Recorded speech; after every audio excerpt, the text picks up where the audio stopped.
అలా కాదు, రావణ్ణి మధ్యరాత్రి హైదరాబాద్లో అరెస్ట్ చేసి పెద్ద బిల్డప్ ఇచ్చి ఆంధ్రప్రదేశ్ తీసుకెళ్లారు.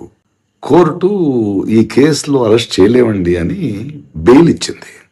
ఇమ్మీడియట్గా ఇంకో కేసు వేసి మళ్ళీ అరెస్ట్ చేశారు.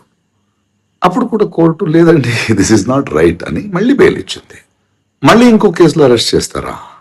ఇలా ఒక 30 కేసులు రెడీగా ఉన్నాయంట కదా బెయిల్ ఇస్తే. అంటే కోర్టు మళ్ళీ మళ్ళీ మీరు తప్పు చేస్తున్నారు, ఇలా అరెస్ట్ చేయలేదంటే మీరు ఇంకో 30 కేసులు పెట్టి అధికారాన్ని మిస్యూజ్ చేస్తూ ఎక్కడి దాకా వెళ్తారు?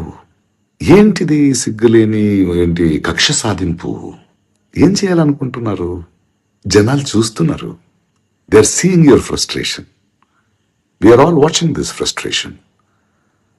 You can't misuse power like this. Hope you release him soon.